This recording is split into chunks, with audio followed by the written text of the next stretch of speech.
Practical HR and law में स्वागत है। देखिए, जैसे कि हमारी कोशिश होती है कि हम अपने इस चैनल के द्वारा जो भी हमारे व्यूअर्स हैं और जो भी मेरे इस वीडियोस को देखेंगे तो उनको कुछ ना कुछ जानकारी मिले जो उनके किसी काम आए।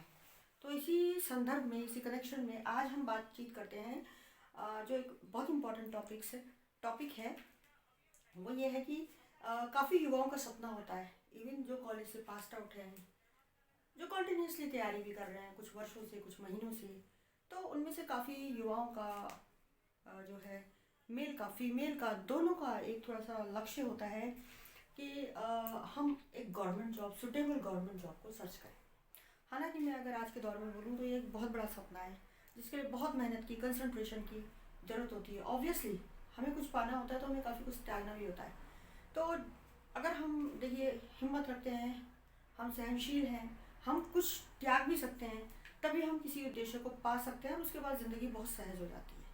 लेकिन वो जो एक पीरियड होता है, एक टफ पीरियड होता है ना। जैसे नदी में कोई जिसको तैरना कम आता है और वो नदी में तैरने के लिए चला गया, तो वो जो हाथ इधर उधर दाएं बाएं करेगा, अपनी बॉडी को उस हिसाब से फ्लेक्सिबल करेगा, तो तभी वो नदी से पार होगा और इस किनारे से उस किनारे को जाएगा। तो इसी तरह से लाइफ भी क्या है, ये प्ले एंड विन, खेलो और जीतो। लाइफ का सार सिर्फ ये है, आपका कोई भी ऑब्जेक्टिव है, कोई भी उद्देश्य है, आप खेलिए और जीतिए। कितने भी हर्डल्स आए आप डरिए नहीं। अगर हम इतना सोचेंगे तो हमें इतना तो मिलेगा, पर हमें सोचना इतना पड़ेगा, प्लानिंग करनी पड़ेगी, एफर्ट्स करने पड़ेंगे, तब हम जाके इतना पाएंगे। तो इसी संदर्भ में आज हम जो डिस्कस करना चाहते हैं वो हमारा टॉपिक है कि गवर्नमेंट जॉब को पाने के लिए क्या क्या कदम या स्टेप्स उठाने होते हैं।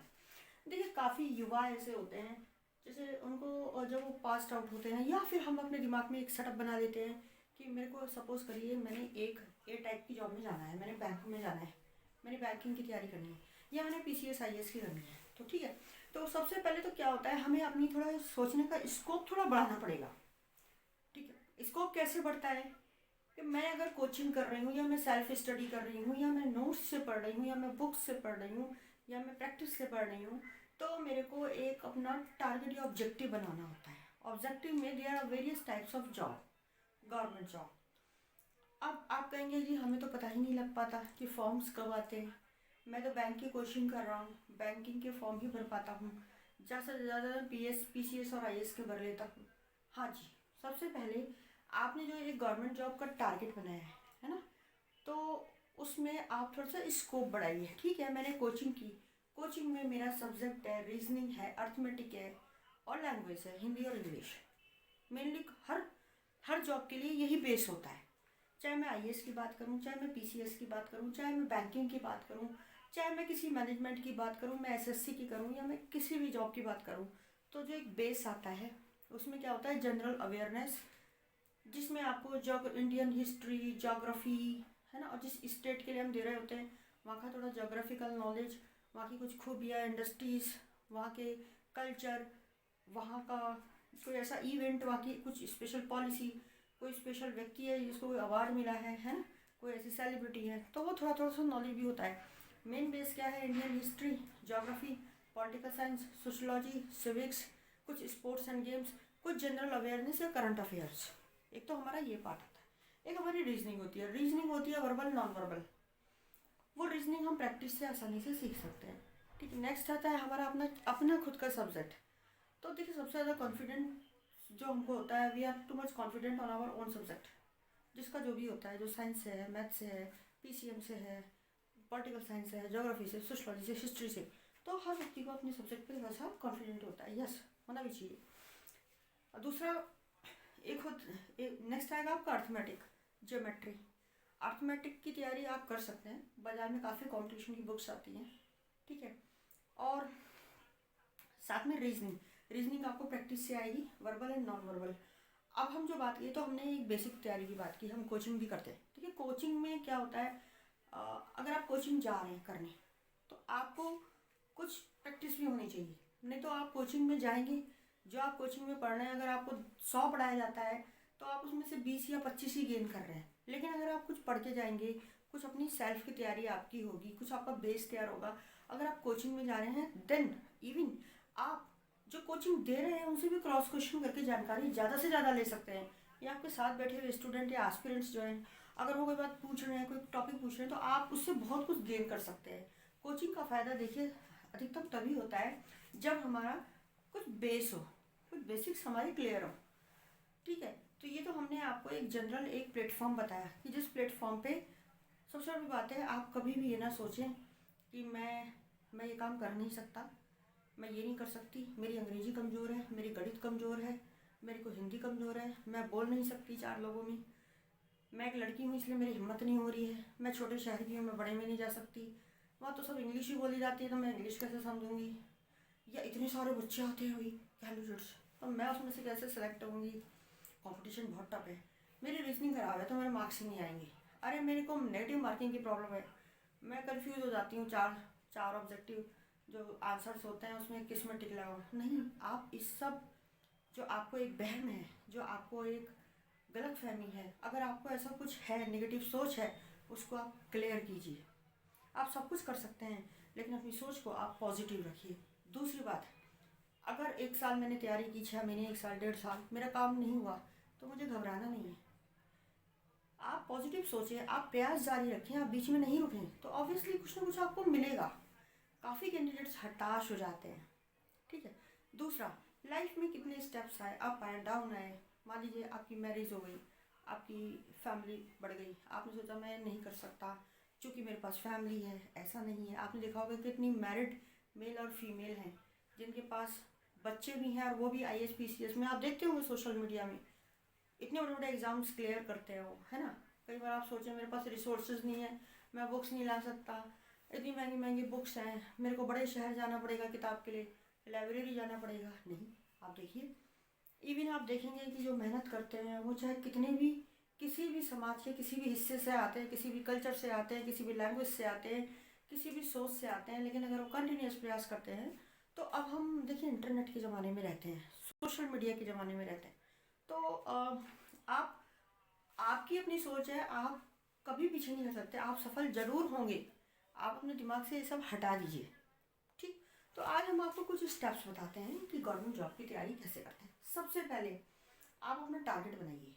मैं अगर बैंकिंग की तैयारी कर रही हूँ तो मैं banking plus SSC plus PCS जो स्टेट्स की जॉब आती है, अगर मैं हिंदी भाषी हूँ ऑब्वियसली मैं नॉर्थ इंडिया में ही प्रीफर करूँगी ना, प्लस IAS प्लस SSSC या जो स्टेट्स की आती हैं, प्लस आपकी PSUs की पब्लिक सेक्टर जो कंपनीज़ हैं उनकी आप या कॉरपोरेशंस हैं उनकी जॉब्स आप फिल कर सकते हैं, तो जॉब के लिए अप्लाई कर सकते हैं। तो आप सबसे पहले अपना टारगेट बनाइए, फिर अपना एक प्लेटफॉर्म बनाइए। आपको प्लेटफॉर्म बनाने के लिए एक जनरल अवेयरनेस जिसमें एक बेस है आपका Indian history, geography, civics means political science, games and sports और करंट अफेयर, जिसमें आप मान के चलिए 1 साल का तो आपका आधा ही आता है। और जो स्टेट का आप किसी स्टेट का देने जा रहे हैं तो वहाँ का कुछ भौगोलिक परिस्थिति, फसल वसल, ये आप देख के चलिए। ठीक है। नेक्स्ट ये आप फिर आपका अर्थमेटिक, फिर reasoning, English language, Hindi language, ये आपने अपना और आपका अपना सब्जेक्ट है ना, ये आपने अपनी एक तैयारी प्लेटफॉर्म रेडी रखना है। फिर आप ये सब प्रैक्टिस करके कॉन्फिडेंट रख के, आपको मार्केट में काफ़ी ऐसी बुक्स आती हैं जो मंथली बेसिस पे आती है, हिंदी में इंग्लिश में आती है ना, जहाँ दूसरी लैंग्वेजेज जहाँ उनमें आती ही हैं होंगी, तो आप उनको मंथली लाइएगा। उनको पहले तो आप करंट अफेयर पढ़िएगा, है ना, उसमें फर्स्ट में करंट अफेयर होता है, एंड में उसमें एक्सरसाइज के लिए कुछ कुछ कॉम्पिटिशन्स के पेपर भी दिए होते हैं, आप उसमें प्रैक्टिस कर सकते हैं। उससे आप में कॉन्फिडेंस आएगा, आप में टाइम मैनेजमेंट, कितने टाइम में आपको क्वेश्चन करने हैं, ये आपका एक बेस हो गया जो आपने खुद से करना है। आप कोचिंग कर रहे हैं, आप घर पे हैं, आप गांव में रहते हैं, आप शहर में रहते हैं, आप बड़े शहर में रहते हैं, लेकिन ये आपकी सेल्फ की प्रैक्टिस है जो आपको करनी है। फिर उसके बाद ये देखिए, जब आपकी वैकेंसीज आती हैं तो आपको एक चेजर होना चाहिए। आपको you have to be a good chaser enough to follow the vacancies आती हैं, उसके लिए आपको बहुत अच्छा तरीका है। आज के दिन में सबके पास जो है मोबाइल है, मल्टीमीडिया मोबाइल है, तो आप लोग क्या कर सकते हैं, अगर आपके पास मल्टीमीडिया मोबाइल है, आप जो है मल्टीमीडिया मोबाइल अगर आपके पास है तो आप उसमें जॉब साइट से अपना जो है वो सब्सक्रिप्शन ले सकते हैं। तो जब आप जॉब साइट्स में सब्सक्रिप्शन लेंगे, आप जाके गूगल में देख सकते हैं, जॉब साइट्स में आप सब्सक्रिप्शन लेंगे तो आपके पास डेली जॉब मेल या पीरियडिकली जॉब मेल आएंगी, गवर्नमेंट जॉब के नोटिफिकेशंस आएंगे। तो उनमें क्या होता है, इन्फॉर्मेशन भी होती है और साथ में लिंक भी दिया होता है अप्लाई करने के लिए। आप वहाँ जा कर के अपने आप ही अप्लाई कर सकते हैं। और आपको पता है मोड ऑफ पेमेंट भी ऑनलाइन है, डेबिट कार्ड से भी आप पेमेंट कर सकते हैं। तो आप जो है अपना फॉर्म खुद भर सकते हैं, उसमें स्टेप्स दिए होते हैं, दैट इज़ वेरी सिंपल।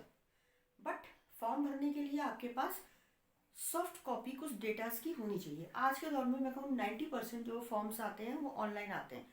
10% होता है कभी कभी हार्ड कॉपीज़ के सेट्स भी मंगा लेते हैं कुछ जगह, है ना। फॉर्म्स भरने के लिए आपको सबसे पहले आपकी जो है एक बायोडाटा आपको बना के रखना पड़ेगा। आप एक्सेल शीट पे बनाएं तो बहुत बेहतर है ना। एक्सेल शीट में आपने 2 फाइल ओपन करी, एक एजुकेशनल क्वालिफिकेशन, एक एक्सपीरियंस, है ना। वो आपने उनमें कॉलम होते हैं आगे। अगर आपको पसंद आए तो आप मेरे वीडियो में कमेंट कर सकते हैं, मैं आपको एक्सेल फाइल कैसे मेंटेन करनी है वो लैपटॉप पे भी दिखा दूँगी। आप एक्सेल फाइल पे अपनी वो डिटेल डालिए, एक अपना बायोडाटा बनाइएगा वर्ड पे, एक फ़ोटोग्राफ जो एक साइज़ रिक्वायर्ड होती है उस साइज़ की फ़ोटोग्राफ सेव कीजिए, अपना सिग्नेचर सेव कीजिएगा, ठीक है। अगर आप एज प्रूफ 10th का सर्टिफिकेट की कॉपी आप सेव करके रखिए। अगर आप डिसेबल हैं तो डिसेबिलिटी का सर्टिफिकेट रखिए, कास्ट सर्टिफिकेट रखिए।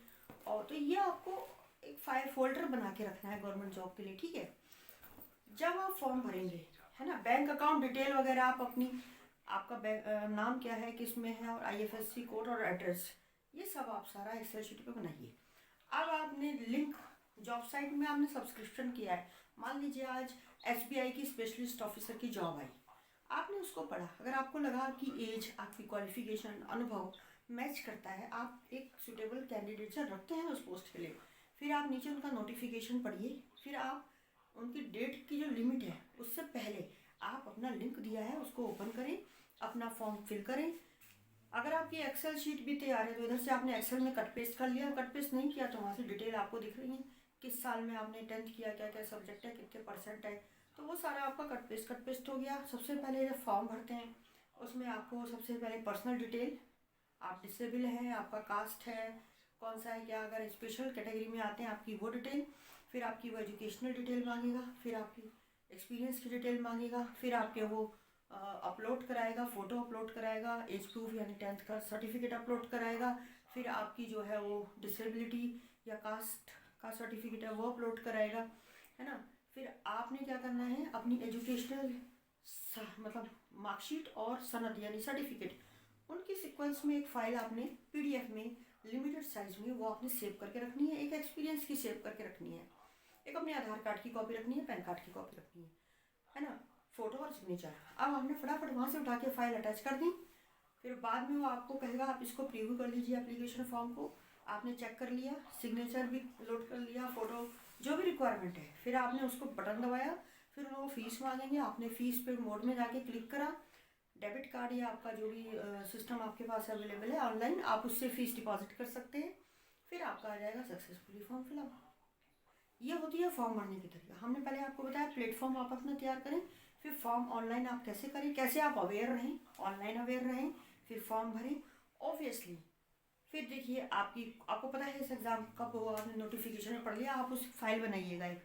एक फ़ाइल तो आपकी सारी रिकॉर्ड्स की हो गई, एक जो आप फॉर्म अप्लाई कर रहे हैं उनकी कॉपी बनाइए, नोटिफिकेशन साथ में लगाइए। कहीं से भी आपका कॉल आता है, टेस्ट की कॉल आती है, आपने तुरंत देखा उसमें क्या क्या भरा था, क्या क्या मांग रहे हैं, फिर आपने तैयारी की, आप एग्ज़ाम देने जाइए, ऑब्वियसली आप सफल होंगे। तो देखिए आज के दौर की मैं बात करूँ तो हम घर पे बैठे भी फॉर्म तैयारी कर सकते हैं, गवर्नमेंट जॉब के लिए फॉर्म फिल कर सकते हैं, और ऑब्वियसली अब ऑनलाइन टेस्ट भी हैं तो उनको देने के लिए हम पर्टिकुलर प्लेस पे, डेजिग्नेटेड प्लेस पे जा सकते हैं। सुविधाएं काफ़ी ज़्यादा है, दिन रात बस ट्रेन और आपके एरोप्लेन सब चलते हैं। इकोनॉमिक क्लास में हम जाते हैं, इंटरव्यू देने में जाते हैं, हम जाते हैं, है ना।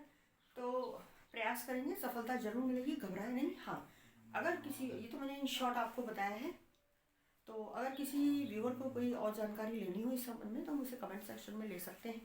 तो जितने भी कैंडिडेट्स तैयारी कर रहे हैं उन सबको मेरी तरफ से बेस्ट विशेस, और जो भी नए हैं जिन्होंने सब्सक्राइब नहीं किया है वो मेरे वीडियो को सब्सक्राइब करें, अगर सब्सक्राइब कर चुके हैं तो लाइक और शेयर करें। Thanks for watching my video, thank you.